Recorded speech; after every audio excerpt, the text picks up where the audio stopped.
Hi friends, it's Becky and I want to talk to you today about using a magical crimper.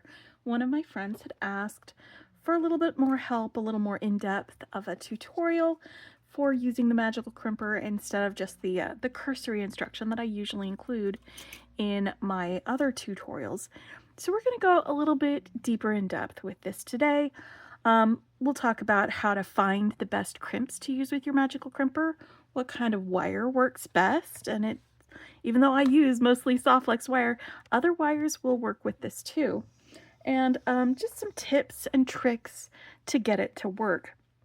We'll also compare it with other crimping methods like squishing flat or using a taco crimp like this, and just what the pros and cons of either one of those would be. So, what is the magical crimper though? It is a beading tool. I got it from the Beadsmith, and it works best on 0.018 and 0.019 inch beading wire. It does have a patent, and it consists mostly of just this single concavity in the midst of this solid jaw right there. And what this does is it, as you crimp it and then turn it and then crimp it and then turn it and then crimp it and then turn it, it rounds out the edges of your crimp. So why do you crimp? First of all, you crimp to get your beading wire folded back on itself, or to hook two pieces of beading wire together, and the crimp will help hold your necklace or your bracelet or the item that you're creating. It will hold it together. So 0.018 and 0.019, that's the diameter that you're going to be looking for on your beading wire. Most of the soft flex medium beading wires are that size. They're also really good because when you do the beading, the crimp will bite into the nylon on the outside of the wire, and since this wire is really thick, it holds on really well, but it also does hold on really well with other wire too. I just really like this wire, so we've got several different versions of it. You can use the magical crimper on other wire. This is a tiger tail. This is not 49 strand, so it's not as flexible as the 49 strand Beadalon or the 49 strand soft flex wires here. But it is the right diameter, so it will hold still with the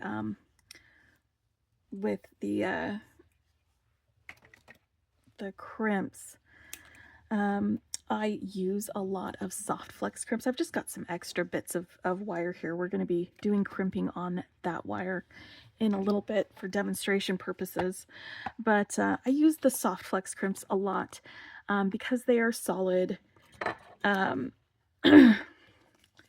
are, solid sterling silver, except for the copper ones, which are solid copper.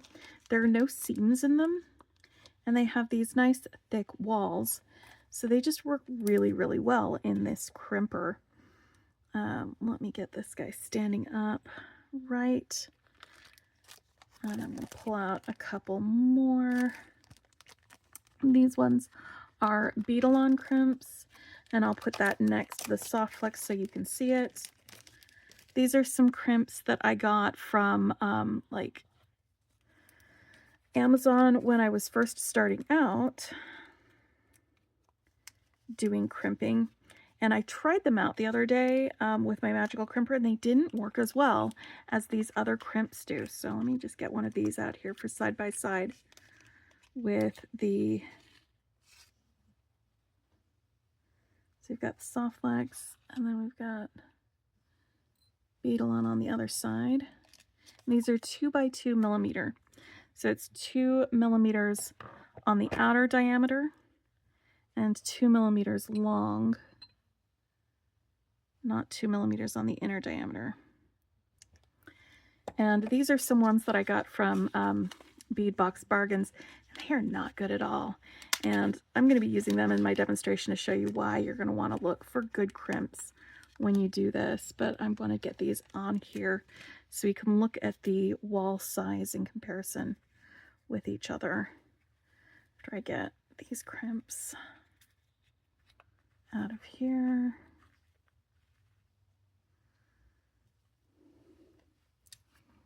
Get one of these guys. All right, I'm gonna zoom in a little bit and we're gonna look at these crimps from the top down. So you can see those bead walls a little bit more. This is the Beadalon one. It is actually thicker than the Soft Flex one. Right there. Looks like the inner hole might be a little bit smaller, but they are the same size and they both work in the Magical Crimper. This is plated brass and this is solid silver. This is also brass and you can see how thin that wall is. This also has a pretty thin wall. This was the one that I got from Amazon. This was the cheap one that I got from Beadbox Bargains. Now both of these crimps may work just fine if you're doing a pressed flat crimp or a taco style crimp. They also might break on you, whereas these other ones will not when you're doing the other types of crimping either. So let's zoom back out, and I'm going to be doing a little bit of zooming as we go through this. So the different types of crimping that you may do is you may do a flat crimp. I'm just going to do a flat crimp on this piece of wire right here. Where you take a pliers, you've got your crimp on there, you've bent your wire over, made sure that your wires are parallel to each other, and then you just give it a smush like that. And this is probably the least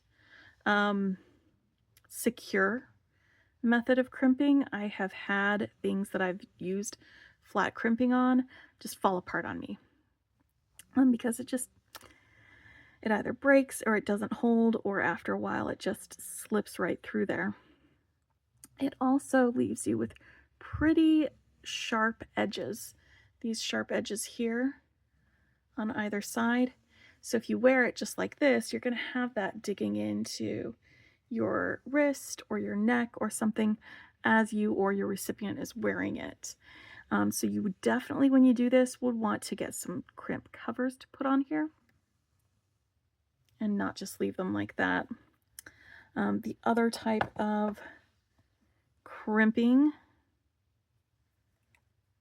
that we are familiar with is the taco crimp. I'm going to actually use this one for that one because I think these will fit better in that crimp. And for the taco crimp, you do the same thing. You bend it back on itself. You make sure that the wires are parallel to each other. And then in your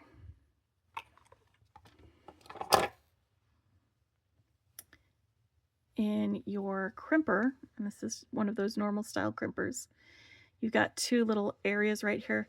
The Xuron one actually has, I think, 3 sections. I can't find my Xuron crimper right now. I have one, but I don't have it with me. I think I might have packed it somewhere to use with a different project, and then I didn't unpack it when I came back home or something like that. Anyway, so with this one, this does work for this type of crimp. I'm going to first kind of give it a little bit of a bend right here in the front, like that, so that when I put it here in the second part, and that little tooth bends it over on itself. Do you see? Where it now has an indented side and then it's got the rounded side. And I can go back over here and close that up.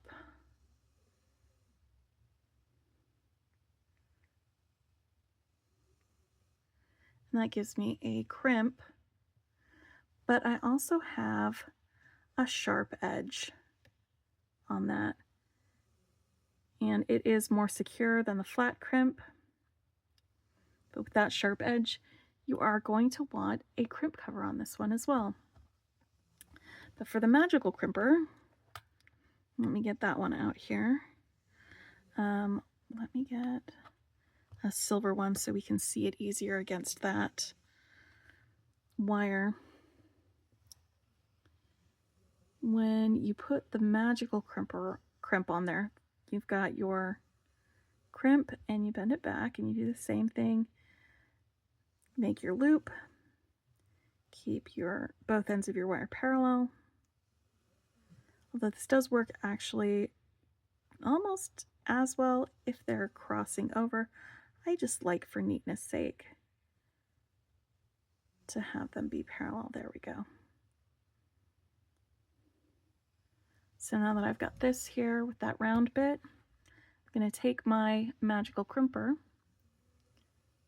and I'm going to center this into that concavity in here. Make sure that it's centered. I'm not pressing it. I'm just closing it slightly, gently, just to make sure that it's centered on both sides. And then I'm going to give it its initial smush. And you're going to smush it and then you're going to let go of it when you do this. And it's going to just press down the corners of your crimp, and then you turn it at a 90-degree angle and press down again. And then you let up the pressure and turn it to another angle, make sure it's centered, and press down again.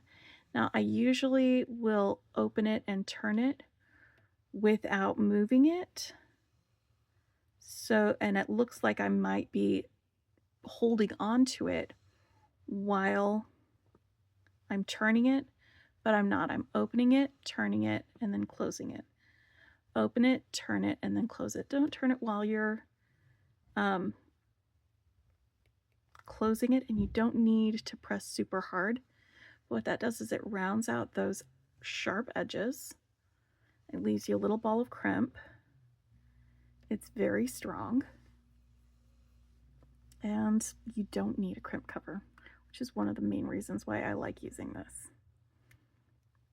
So let me just give you a demo real quick with this guy. That's my cheap one, to show you why the crimp does matter with these sort of thinner walled and seamed crimps. I'm going to do exactly the same thing I did here, and I'm going to show you what this is going to end up looking like. So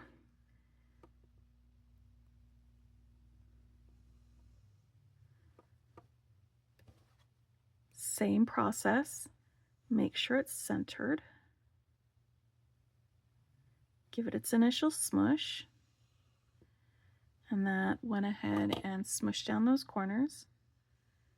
And then I'm going to turn to another angle. And then turn to another angle. And just keep turning to different angles. And this is not as nice of a result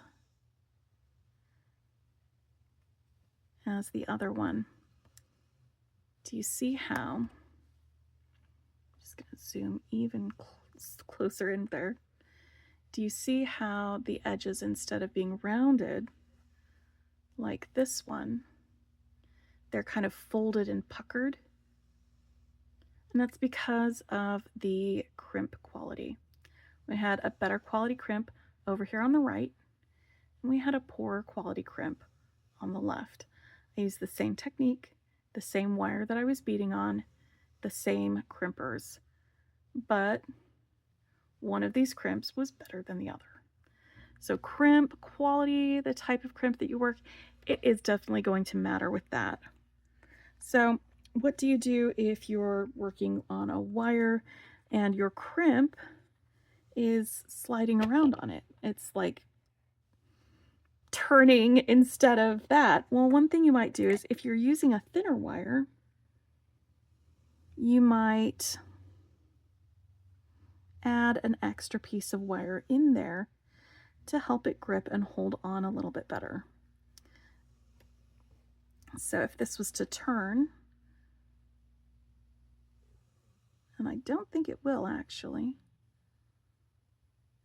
because this is that beadle on crimp, so it is thicker walled, and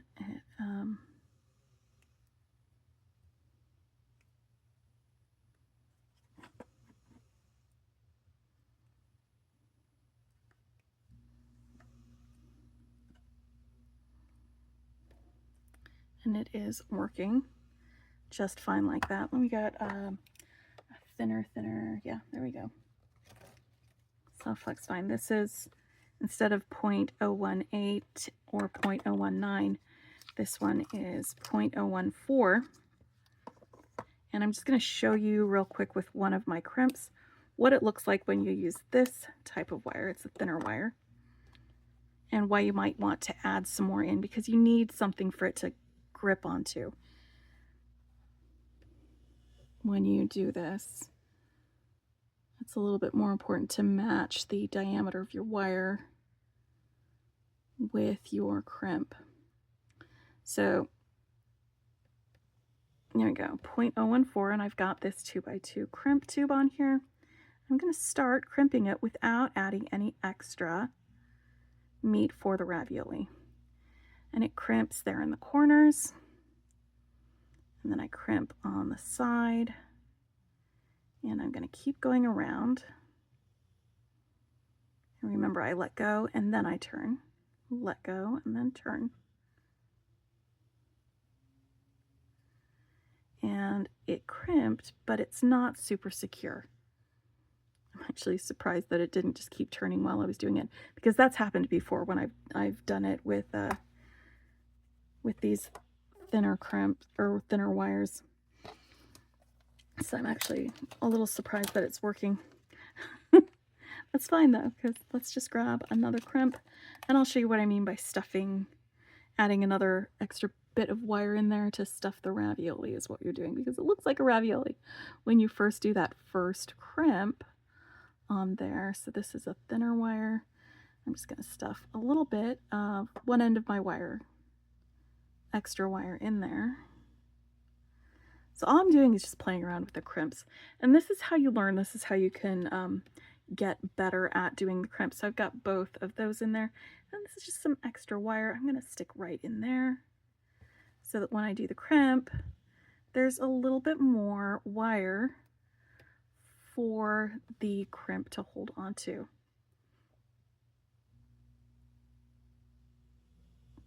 And that's how I use this crimper on thinner wire that it wasn't intended to use. So when you do that, you've got all of that crimped. Then you can snip off your little excess bits of wire.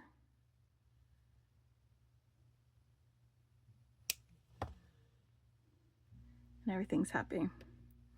That's another thing that you can do. You can either leave a little bit of that wire, or you can just snip off that excess right next to it when you do your crimping. All right. So that's just some more basics, a little bit slower, a little bit more in depth with how you do the magical crimper. If you have any questions, go ahead and leave them in the comments. One thing I will say is that if you've gotten the magical crimper and you're doing this, if you're using the right crimps, if you're using the right wire, if you're practicing it and it's still ending up mangled, this magical crimper has never given me any problems. But the magical crimper I bought my sister couldn't get me a good crimp for the life of me. I used the same crimps, I used the same wire. It was me doing it, and I still couldn't get it to act right. So it's entirely possible that if you've done all of this, you still can't get it to use, you might have a magical crimper that had a manufacturing defect, and you may need to return it and maybe get another one to try it again. But there we go. That is my little rundown on the magical crimper. If you like what you see, hit the like button. If you want to see more, hit subscribe, and I will talk to you later. Happy beading.